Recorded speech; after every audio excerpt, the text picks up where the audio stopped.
Assalamualaikum warahmatullahi wabarakatuh. Alhamdulillah rabbil alamin, wassalatu wassalamu ala sayyidil awwalin sayyidil akhirin, Sayyidina Ahmad, Sayyidina Muhammad wa ala alihi wa ahli baitihi wa dzurriyyatihi ajma'in. Izin Ustaz, ya, para pimpinan yayasan, pimpinan madrasah yang dimuliakan Allah, semoga selalu dalam ridha Allah SWT. Meskipun kita dalam keadaan pandemi begini, alhamdulillah Allah ciptakan manusia sebagai makhluk yang dapat beradaptasi, dan inilah salah satu bentuk daripada adaptasi kita, bahwa kita kemudian mengikuti alur, tidak melawan arus, karena yang melawan arus akan tertinggal dan akan hanyut, ya.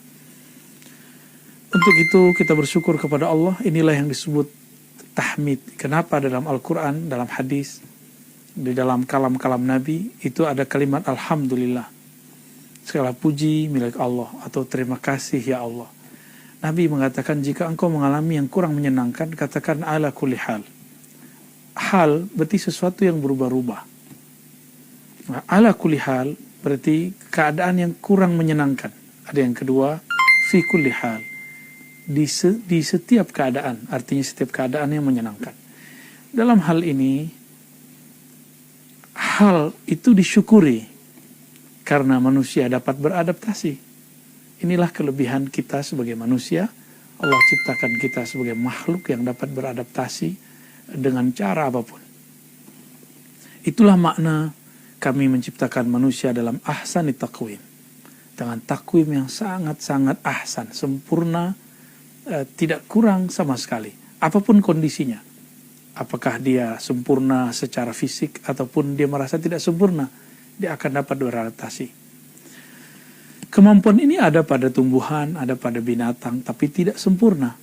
Nah, kesempurnaan ini ada pada manusia, ya. Maka dalam sejarah peradaban umat, semua makhluk yang dapat memajukan alam ini cuma manusia. Dulu sudah pernah ada Banul Jan, keturunan jin menguasai bumi, tapi mereka kemudian dikiamatkan oleh Allah dengan meteor-meteor yang ditembakkan kepada mereka, karena mereka malah merusak bumi. Mereka tidak berhasil kemudian menciptakan kemajuan-kemajuan. Sekarang ini our time, ya, ini masa kita, ini sesi kita. Mari kita buat kemajuan-kemajuan, meskipun dengan cara yang mungkin tidak lumrah dengan masa-masa sebelumnya. Akhlak dan kaitannya dengan Isra Mi'raj ini sangat penting sekali. Sebagaimana kita menemukan dalam riwayat hadis yang sangat sahih, riwayat Imam Bukhari, Nabi SAW ketika dirundung duka kematian pamannya bernama Abu Talib, begitu juga istrinya Sayyidatuna Khadijatul Kubra, di saat sangat-sangat betul-betul sedih itu, Allah melihat Nabi Muhammad SAW bukan sabar, beliau itu lebih dari sabar. Beliau meridai apa yang terjadi. Allah hanya mau, Allah lah yang menjaga Nabi Muhammad, bukan Khadijah, bukan Abu Talib.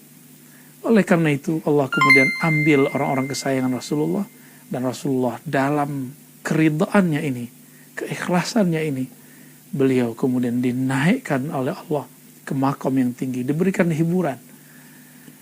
Isra Mi'raj ini bagian dari ru'ya as-salihah, tapi ru'ya ini ada dua, ada ru'ya itu trance. Orang yang mengalami trance. Ada yang dalam keadaan sadar, ada yang dalam keadaan tidak sadar. Nah, Nabi kali ini mengalami dalam keadaan sadar. Tubuh dan fisiknya ikut terbang, ikut berpindah-pindah. Di dalam hadis Imam Bukhari dan Muslim disebutkan bahwa baginda Rasul SAW sebelum diterbangkan, inilah yang menjadi pesan akhlak yang utama. Beliau kemudian dibawa oleh malaikat Jibril dan Mikail alaihimassalatu wassalam, lalu dibersihkan jantungnya, dadanya dibedah. Karena yang membedah ini malaikat. Malaikat itu punya jisim tubuh, tapi tubuh cahaya. Sedangkan tubuh kita, tubuh turabiyah, tiniyah, tubuh tanah. Maka kecepatan cahaya membuat tubuh kita atau tubuh Nabi Muhammad SAW tidak rusak ketika dibelah, dibuka, dibedah isinya oleh malaikat Jibril. Setelah dikeluarkan, kemudian dibersihkan. Kalau Rasulullah tidak ada kotorannya, tapi masih dibersihkan. Inilah kemudian menjadi tabiat Nabi. Meskipun beliau nggak punya salah, beliau tetap mengaku salah dan merasa salah di hadapan Allah, sehingga Allah jatuh cinta kepadanya.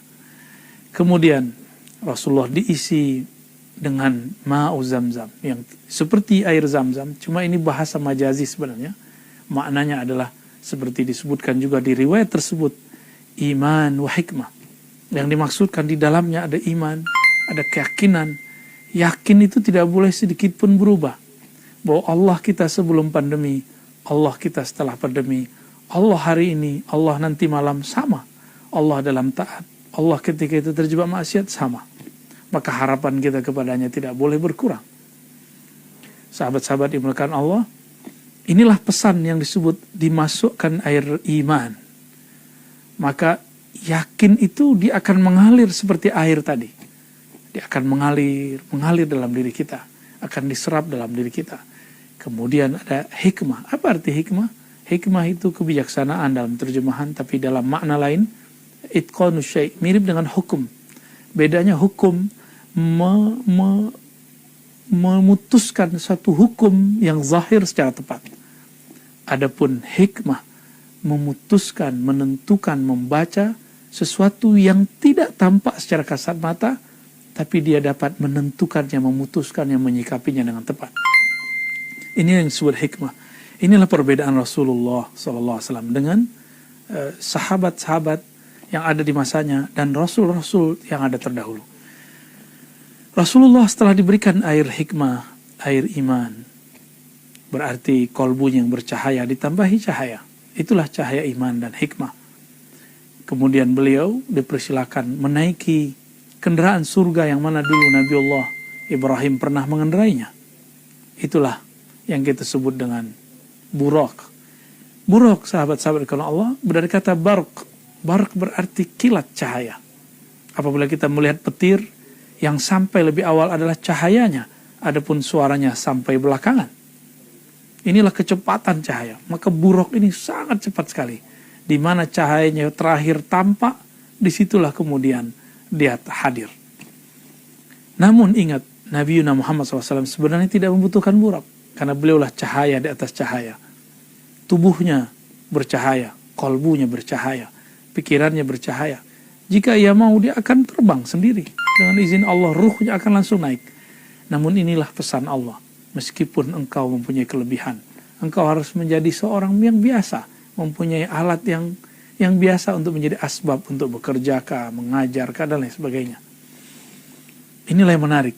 Buraq kemudian berhenti di suatu negeri yang sangat subur. Lalu Nabi disuruh sholat di sana. Sholli rakaatain, kata Sayyidina Jibril. Sholatlah beliau di sana. Setelah sholat, Sayyidina Jibril mengabarkan, wahai Muhammad, inilah hadhi ardun thayyibah. Inilah negeri yang thayyibah, negeri yang subur. Disinilah engkau nanti akan berhijrah. Wah, ini yang menarik. Ternyata baginda Rasul SAW sebelum pindah, sebelum hijrah, sudah dikabarkan bahwa beliau akan tinggal di negeri yang thayyibah. Negeri yang kemudian kita sebut Al-Madinah Al-Munawwarah. Dulu negeri ini disebut dengan dua istilah. Pertama, kota Yathrib. Yathrib seorang pendiri, ketua atau tetua, sesepuh yang ada di Madinah. Kemudian disebut juga negeri yang subur.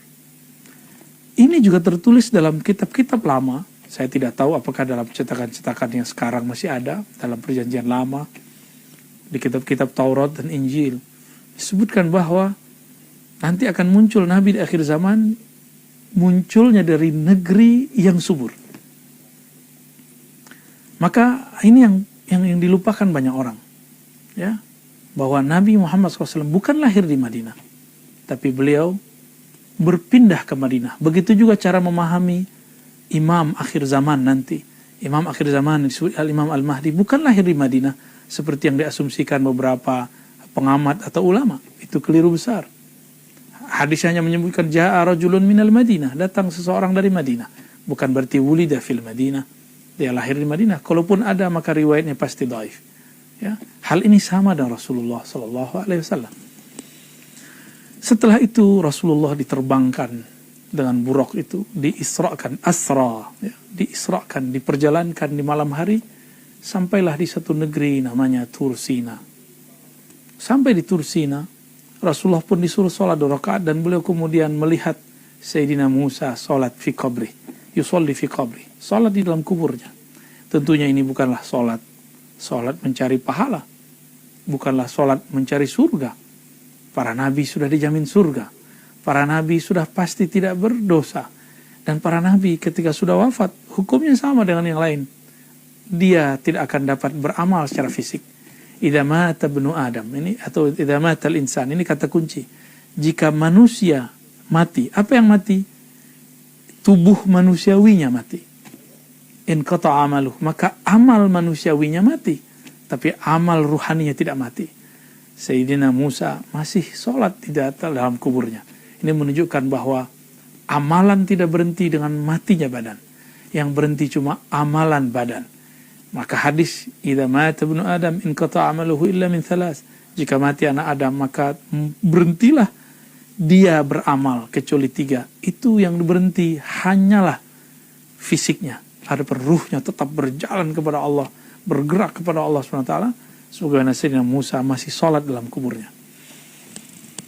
Setelah itu Sayyidina Muhammad SAW dibawa ke satu wilayah yang disebut Kampung Daging atau Baitul Lahmin.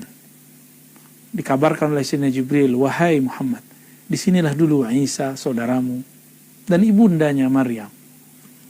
Setelah itu kemudian Nabi Muhammad SAW diperintahkan untuk memarkir buruknya. Nah, ini ada satu akhlak di sini. Meskipun buruknya tidak akan kemana-mana, tapi asbab untuk mengamankan suatu barang benda perlu kita lakukan.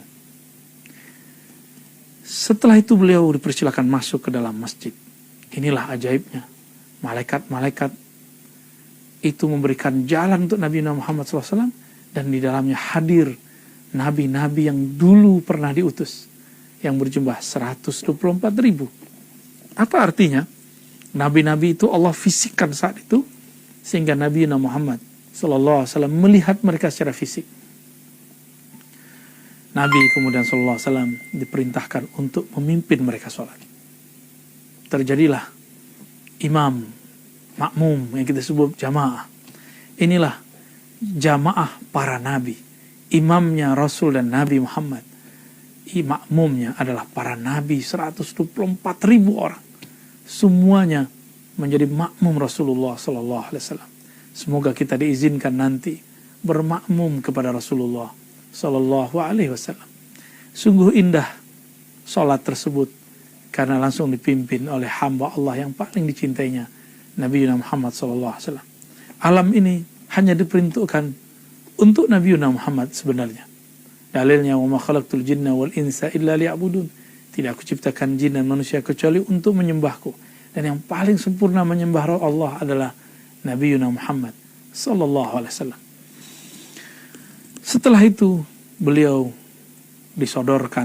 disajikan 2 minuman, khamar, dan yang kedua air susu. Dengan gerak fitrah yang ada dalam dirinya, Rasulullah SAW memilih susu. Itulah pujian Sayyidina Jibril, sungguh engkau telah memilih fitrah. Ya, sahabat-sahabat yang melakukan Allah. Setelah itu Rasulullah kemudian menaiki satu undukan tanah yang dalam cerita para ulama terdahulu, tanah atau batu itu ingin naik. Saya tidak mengerti maksud naiknya, tapi kalau kita lihat memang ketika di sana bagian batu itu bagian yang Nabi dulu menginjaknya agak naik, sehingga terciptalah rongga di tengahnya. Wallahu alam bagaimana ceritanya. Barangkali itulah yang kita dengar dari guru-guru dan tertulis di kitab-kitab. Betul, itulah Ka'bah pertama. Ke arah sanalah Rasulullah dulu berkiblat. Jadi batu itu batu mulia, sebagaimana ada Hajar Aswad yang juga batu mulia. Lalu Rasulullah SAW diangkat sampai ke langit pertama. Di langit pertama beliau bertemu Sayyidina Adam. Sayyidina Adam menoleh ke kanan, senyum. Menoleh ke kiri, beliau nangis. Ditanyalah beliau, kenapa engkau menangis? Beliau mengatakan, jika aku menoleh ke kanan, aku melihat umatku, keturunanku, anak-anakku, cucu-cucuku masuk surga. Aku tersenyum dan ridha. Tapi ketika memandang ke sebelah kiri, aku memandang melihat keturunanku disiksa masuk neraka. Aku pun sedih. Sahabat yang melakukan Allah, ini berulang saya sampaikan di mana saja. Jika ingin membahagiakan orang tua dari orang tua kita, yaitu Sayyidina Adam, maka jangan buat dia sedih dengan maksiat-maksiat kita. Jika kita maksiat, mari bertobat kepada Allah Subhanahu wa ta'ala. Setelah itu beliau menaiki langit kedua, bertemu Nabi Isa dan Nabi Yahya. Nabi Isa yang disebut Ruhullah, dan uniknya dia dengan tubuh yang dulu dia lahir, beda dengan Nabi Yahya. Tidak ada dialog yang utama di sana, mereka cuma saling menyapa, lalu mengatakan marhaban min nabiy saleh wa akhi saleh, selamat datang wahai saudaraku nabi yang saleh. Lalu jalanlah mereka naik ke langit ketiga. Ada yang suatu hal yang lupa saya sampaikan, ketika Jibril mengetuk pintu langit, khazinul sama, penjaga langit bertanya, "Hei Jibril, bersiapa bersamamu?" Beliau mengatakan, "Muhammad, waqad bu'itsa ilaih." Itulah Muhammad, dialah yang diutus. Langsung dibukakan pintunya. Apa artinya? Setiap kali kita memanjatkan doa, setiap kali kita beramal, bacalah sholawat. Maka sholawat ini akan membuka pintu langit, insya Allah. Setelah itu beliau naik ke langit ketiga, bertemulah Nabiullah Yusuf alaihissalam, ajmalul insan fid dunya, manusia paling gagah di dunia secara fisik.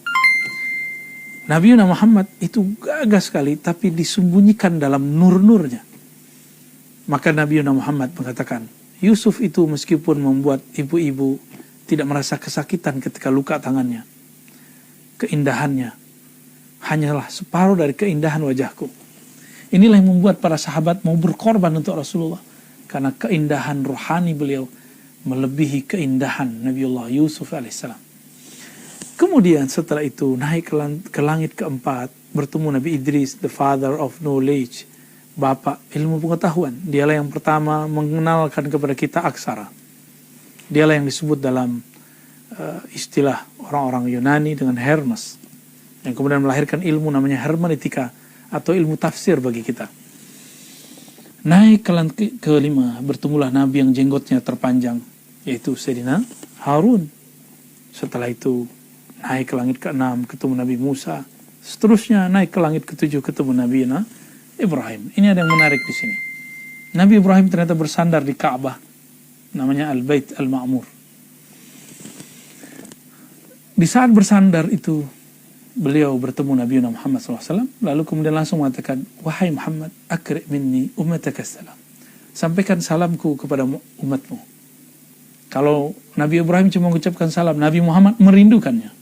Jadi kita ini jika benar umat Nabi Muhammad, kita adalah umat yang dirindukan oleh Nabi Muhammad, yang disalami oleh Nabi Ibrahim alaihi salatu wassalam.